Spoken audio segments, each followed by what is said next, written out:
Vâng, chừng hôm ngày 24 vừa rồi là họ bắt được 11 người ạ. Dạ. Vâng. À, mấy người bị bắt đó anh, như là có xin tị nạn hay không anh, hay là sống mà không có giấy tờ anh biết không anh? Vâng, biết ạ. Trong đó có trong gia đình tôi luôn, tất cả người bị bắt đó là người tị nạn hết, đã đậu quy chế hết ạ. Vâng ạ.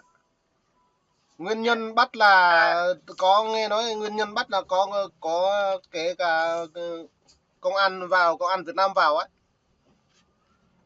Nhưng mà tên đó là chưa biết chắc, nhưng mà ông này xưa kia là ở Hải phòng phỏng vấn ở UN. Vâng ạ. Tức là mình biết cái có công an ở Việt Nam nó qua nó cộng tác với công an Thái Lan, cảnh sát Thái Lan để bắt anh Ma Lư hả? Vâng, đúng rồi. Vậy Quang Nam, tôi bắt đầu câu hỏi anh một vài câu anh Ma Lư ha. Vâng, vâng ạ. Dạ vâng, Quang Nam từ Đài Đất Lời Sông Núi xin chào ông Ma Lư Vâng. từ Thái Lan ạ. Vâng ạ. Xin chào ạ. Dạ. Tôi hiện tại bây Thưa giờ ông. đang ở Thái Lan, bây giờ đang gặp phức tạp ở Thái Lan, tình hình an ninh ở Thái Lan rất căng thẳng. Hiện tại bây giờ cuộc sống người dân tị nạn ở đây là không biết tương lai sẽ như thế nào. Dạ. Vâng. Xin hỏi ông và gia đình đến Thái Lan từ năm nào và lý do tại sao mà phải đi qua Thái Lan xin tị nạn gì thưa ông? Vâng ạ. Xưa kia trước tôi mới vào đây là 2018, ngày mùng 6 ngày mùng 7 tháng 6 rồi đến Thái Lan. Nguyên nhân lý do là về tôn giáo lại đất đai. Tôi ở Việt Nam thường đi tù nhiều lần rồi, hai lần ạ. Họ nhốt tôi trước kia đó nhiều lần rồi. Dạ. Ở Việt Nam đó thì ông và gia đình ở đâu thưa ông ơi? Vâng, tôi ở huyện Phú Thiện, tỉnh Gia Lai, xã Ia Pia. Trước kia tôi ở huyện Phú Thiện đó là cả gia đình tôi cũng người tại chỗ luôn, người cũng play đá bay. Tôi lập gia đình ở đó. Rồi ở Việt Nam đó ông nói là vì đất đai với tôn giáo ông bị đi tù nhiều lần, thì ông có đi tù bao nhiêu lần và tại sao đi tù ở Việt Nam thưa ông Lương? Vâng. Trước tiên tôi người Tây Nguyên, người Tây Nguyên bản địa, hay là nói chung cầu nguyện, đi cầu nguyện Chúa thôi, nhưng mà họ không cho phép cầu nguyện tin Chúa. Họ bắt tin Chúa theo họ. Cho nên tôi bị bắt từ 2004, đi trại Phú Yên, cơ sở A1. Họ bắt tôi nhốt tôi ở đó là 3 năm. Sau đó tôi quay về là tôi đấu tranh tiếp nữa. Họ bắt xử tôi 2008, xử 10 năm. Đi ở Nam Hà. Nói chung là còn hai cái nguyên nhân đó là tôn giáo với lại cuộc sống thường ngày về đất đai thôi ạ. Không có gì khác. Dạ. Vâng. Dạ. Rồi cuối cùng đó thì làm cách nào mà ông và gia đình đi qua Thái Lan, đi bằng cách nào thưa ông? Vâng. Nói chung không, lúc đó là tôi một mình tôi đi trước thôi, nhưng tôi cứ chạy theo cái là không biết đường, người ta đuổi bắt tôi á. Tôi trốn trong rừng có 3 tháng. Trốn trong rừng lúc đuổi bắt á, ngày 17 tháng 4 họ đuổi bắt tôi á. Tôi trốn trong rừng, sau đó tôi cứ chạy suốt trong rừng đến ở Campuchia. Đến Campuchia là bây giờ thấy cái là trước kia thấy cũng bạn bè mình ở làm bàn dưới đường đấy, người ta chỉ cho mình biết chạy xe chở hàng của người Việt mình đấy, cho nên mà thấy tới nước Thái được, mình cứ chạy như vậy thôi ạ. Dạ. Vâng. Rồi từ ông đến Thái Lan từ năm nào? Từ năm 2018 ha? Vâng, chính xác ạ, 2018 ạ. Dạ. 2018. Vâng. Rồi từ đó tới nay đó thì ông và gia đình sống ở đâu, ở Bangkok hay là ở đâu ông? Vâng, tôi hiện tại đang sống ở Bangkok ạ. Dạ. Ngoài ô ở Bangkok ạ. ở khu dạ. Vâng. ở khu ông sống đó thì ông có biết là có bao nhiêu người Việt Nam, có bao nhiêu người đồng bào ở Việt Nam, người Thượng này kia sống ở đó không, và xin tị nạn đó? Vâng. Tổng cộng hiện tại bây giờ tới 2.000 mấy ạ. Người tị nạn ở đây. 2.400. Dạ. Chưa tính ạ. Vâng, 2.400. Tính cả trẻ em luôn. Dạ. Dạ. Rất nhiều ạ. Rồi trong lúc chờ đi xin tị nạn đó thì như trường hợp của ông đó có tức là gia đình ông đã có quy chế tị nạn và đang chờ thủ tục để đi định cư phải không thưa ông? Vâng, đúng ạ. Mấy ngày hôm nay đó thì xin ông nói về trường hợp mấy ngày hôm nay mà cảnh sát Thái Lan đi rùng bắt những người Việt Nam ở đây đó, thì xin ông nói sơ qua về cái việc đó được không ạ? Vâng ạ. Tình hình hôm trước là cũng 2018 họ cũng bắt như vậy, nhưng mà tình hình đây là cũng như 2008 họ 2018 họ vẫn bắt như vậy, họ nói là những người có bạt là họ không bắt. Nhưng đến ngày 24 vừa rồi đấy, họ vẫn nói như vậy, nhưng cho nên anh em chúng tôi trong đó có con của tôi nữa. Đi ra ngoài gõ cửa từng nhà đi ra ngoài, sau đó là biết đó là bắt luôn. Mình không ngờ, mình không biết tình hình như thế nào, nhưng mà bên UN nói cũng nói mình là họ mình nó không biết bên nguyên nhân lý do cảnh sát nó bắt.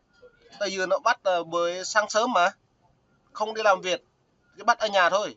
Nếu đi làm việc là mình không nói. Bây giờ nó bắt ở nhà không biết nguyên nhân từ đâu hoặc là như thế nào, cho nên người dân ở đây rất hoang mang, người tị nạn ở đây ạ. Cuộc sống coi như là rất phức tạp, không biết tương lai như thế nào nữa. Cho tới giờ này đó thì anh có biết là bao nhiêu người Việt của mình đã bị bắt rồi hay không thưa ông? Vâng, chính xác là 11 người đó ạ. Hôm qua đã ra tòa rồi. Hôm nay là mang đi IDC. Hôm qua có gia đình tôi đến thăm. IDC tức là cái trại giam của di trú đó phải không thưa anh? Chính xác ạ, đúng ạ. Dạ, trại giam di trú đó. Trường hợp của con anh đó, xin hỏi anh đó là con anh bao nhiêu tuổi và bị bắt, tức là bị bắt ở nhà phải không? Vâng. Con tôi hiện tại 20 mấy tuổi ạ, năm 2002 ạ. 2002 ạ. Nay Luyên 2002, tất cả dân trong số ở đây họ bị bắt được tôi cũng có ở đây. Dạ. Vâng, có cần tự đọc qua không? Sinh năm 2002 hả? Vâng ạ. Tên gì anh? Con của anh tên gì anh? Nay Luyên. Dạ. Yeah. Nay Luyên ạ. Sinh 2002 ngày 20 tháng 12 2002 ạ. Sinh ngày 20 tháng 12 năm 2002. Vâng. Rồi con anh bị bắt tức là ngày 24 tháng 11 năm vừa qua. Vâng ạ. Yeah. Rồi từ ngày bị bắt tới giờ đó thì anh có được đi thăm con, và con của anh đó có ra tòa chưa? Ra rồi, hôm qua đúng ngày chủ nhật hôm qua ra tòa, ngày hôm nay lại đi nghe nói cảnh sát nói là đi IDC. Nhưng mà đi thăm đó là tôi không có, người ta không cho đi, tại vì thấy đàn ông đi người ta bắt luôn. Cho nên con gái đi được rồi ạ. Yeah. Vâng. Khi mà ra tòa đó, ông mặc dù anh không có đi được ra tòa, nhưng mà anh có biết là ra tòa đó thì tòa nó nói tại sao bắt không ạ? Không nghe như thông tin thời trước 2018 mà hôm nay là không nghe, không biết, tại vì nó không cho bọn họ không cho mình gặp mà.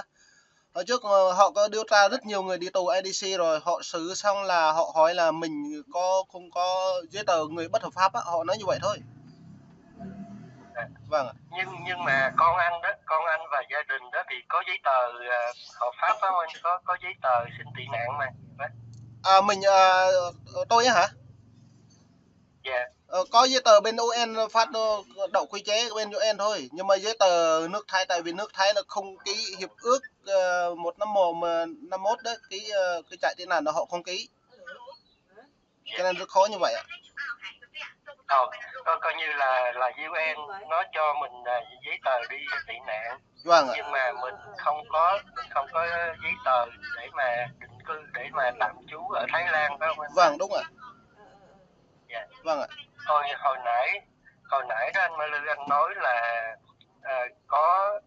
có biết là có công an Việt Nam họ qua họ làm việc với cảnh sát Thái Lan để mà bắt bớ người dân mình, thì xin anh nói thêm về việc đó được không ạ? Vâng. Nhưng mà trong đó là tôi lúc sáng đó, 6 giờ ngày 24 đấy, lúc bị bắt đó là tôi cũng nằm ở nhà đang ngủ, nhưng mà thức dậy là nghe con nhắn tin. Lại mình coi trên Facebook ông mục sư Isinmalo ở Phú Yên.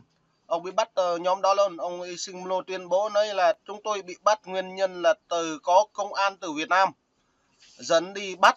Nói như vậy, tại vì người này nó biết thời trước kia ông này là bị đi đuổi theo từ sân bóng đá, ông mới nhận ra người này là người Nghệ An, dịch ra tiếng Thái, ông nói tiếng Thái không rành mấy cho nên mới biết rõ ông này là người Việt Nam, là người công an luôn, như vậy ạ. Yeah. Tức là cái người mục sư này đó đã bị bắt. Vâng. Bắt chung với con anh, phải không? Vâng, đúng ạ, đúng ạ. Và vị mục sư này chính xác nói đó là biết mặt cái tên công an ở đúng Việt rồi. Nam qua Thái Lan. Đúng rồi. Yeah. Xin được hỏi anh đó là những người mà sống ở Thái Lan, 2.000 mấy người hiện đang sống ở Thái Lan đó, đa số là làm nghề gì anh? Như trường hợp của con anh và anh đó, làm gì để sinh sống anh ơi? Vâng, nói chung ở đây là chúng tôi người tị nạn ở đây UNHCR đây là mình chỉ tị nạn không cho mình đi làm việc nếu họ bắt được, tại vì mình trốn lao động thôi. Nếu mình không trốn lao động không có gì tiền đông nhà này, tiền ăn này, rất khó khăn. Có lúc người ta bắt mình có thể chú mình thuê mình lao động, có thể mình họ chuộc lại mình. Tại vì rất nhiều người anh em tị nạn ở đây Thái thuê mình, có khi cảnh sát bắt thuê nó chuộc lại thôi, nó không cho mình lao động ạ. Tại vì cái bạt mình không phải bạt lao động, bạt mình tị nạn thôi, cái không phải bạt nói giấy tờ đấy, tiếng Thái nói bạt đấy. Như vậy anh ạ. Vậy vậy nó không cho mình đi lao động rồi, như vậy thì nếu mà mình không đi làm thì lấy gì để sống anh? Đúng rồi, tôi như tại vì bên tổ chức giúp những người đậu quy chế, giúp coi như là thức ăn, ví dụ 2-3 tháng một lần họ gọi là những người làm từ thiện đấy, bên nước ngoài hay giúp ở đây, giúp 1 tháng một gia đình hoặc là 2 tháng một lần giúp gạo. Có lúc nói chung là vừa đi làm vừa đi trốn làm thôi, nếu đợi về cái chuyện đó là rất khó, phức tạp, khó sống ạ. Đi làm chui thôi ạ. Dạ. Vâng ạ. Như vậy đó anh, từ cái ngày 24 tây mà con anh và 11 người bị bắt đó, thì anh đồng bào những người tị nạn ở đây đó, tinh thần có sợ không anh? Coi như là họ có dám đi ra đường hay là có dám đi làm bình thường không anh, hay là tình hình bây giờ làm sao anh Mai Linh? Vâng, tình hình theo tôi giám sát ở đây là rất căng, anh em ở đây là chôn hết rồi, trong nhà bàn đêm cũng chôn đi hết, ở bên hàng ngày thôi ở nhà họ chôn hết, không dám nằm lại chỗ mình ở cũ nữa. Thậm chí cũ đây là cảnh sát Thái Lan đi rình ngày hôm qua, là tối hôm nay này, đến 12 giờ nghe mục sư Bông Chay điện đó, những người bị có con trai á, người ta muốn bắt bị trôn hết. Rất nhiều người đi trôn trong chỗ khác, không dám ở chỗ cũ nữa. Có như vậy, thông tin như vậy. Dạ. Vâng. Ok. Anh Ma Lư, hồi nãy con của anh đó tên anh đã đánh dần viết ra làm sao anh Ma Lư? Vâng. Tên họ là Nai, N-A-I ạ. Y dài á. N-A-I. Rồi. Dạ, Nai. Vâng. Luin, L-U-I-N, cũng là y dài nhé. L-U-Lin, Nai Lin. Rồi, đúng rồi. Còn tên của anh đó là Ma Lư anh ha. Không, tên tôi là Siêu Will, không phải Ma Lư là tên thường gọi thôi ạ. Dạ. Vâng. Siêu Liêu là đánh dần sao? S-E-U ạ. U, S-E-U. Dạ. Vâng. Will là W-E-U. Dạ. Vâng ạ, xin hết ạ. Rồi, con anh tên là Siêu Will. Vâng. Con anh là Nai Lin. Vâng, dạ. không, vâng, chính xác ạ. Dạ. Rồi cảm ơn anh Ma Lư rất nhiều. Quang Nam giữ cái số này thì 1-2 ngày sẽ gọi về anh để hỏi thăm anh Ma Lư ha. Vâng, xin cảm ơn ạ. Có gì gọi qua số hoặc là vô Facebook cũng được, không sao ạ. Tôi có hình đưa hình không sao, tôi không ngại cả. Dạ. Vâng. Facebook của anh tên gì anh? Facebook tôi là Thoan Siêu ạ. Thoan Siêu để Quang Nam kiếm nha. Vâng. Anh chờ chút. Vâng. Thoan Siêu. Phan Siêu. Vâng, thơ O-An. Phan á. Họ Siêu. Họ Siêu ạ. Dạ. Siêu rồi chữ kia là chữ gì anh? Thơ O-An. O-An, Thoan. Vâng. Thoan. Vâng. Thoan Siêu. Không phải là Thoan. Vâng. Thoan. Không phải chữ ngờ đó, chữ n đấy, đằng sau là chữ n đấy. Có cái hình nè. Đúng rồi. Tôi hay lên Facebook, YouTube hàng ngày mà. Vâng. Để coi bây giờ Quang Nam mới kết bạn với anh đó. Anh có thấy chưa anh có đăng ở trên Facebook không? Vâng, đây chưa? Tìm là. Đấy á. Facebook anh Facebook cái gì? Facebook là đáp lời sông núi. Ok. Hình gì? Cái đáp lời sông núi, cái hình mà cái hình mà chiếc xe ủi cài, nó có một anh thanh niên áo đỏ nằm dưới chiếc xe ủi cài, ví dụ mà Bình Thuận đó, anh thấy không? Ok, đây tìm chưa thấy anh ơi. Anh tìm là đáp lời sông núi một. Đợi tí nha. Đáp lời phải không? Đáp lời hả? Đáp lời là DAP rồi viết một chữ đó anh. Đáp lời là một chữ. Tôi thấy hình ở đây, Thoan Siêu là cái hình như hình đại diện đằng sau là hình núi nhá.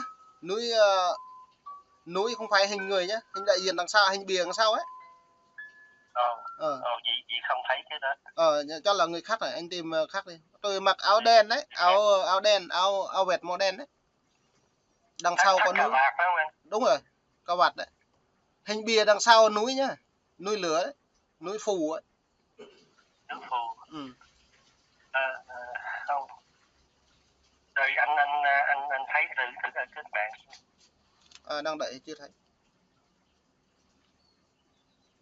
Không thôi anh Ma Lư kiếm là đáp lời đó là DAP ha. Vâng ạ. Ok. LOI. Vâng. Rồi đây tí mình tìm nha, anh tìm nhá. Dạ. Vâng ạ.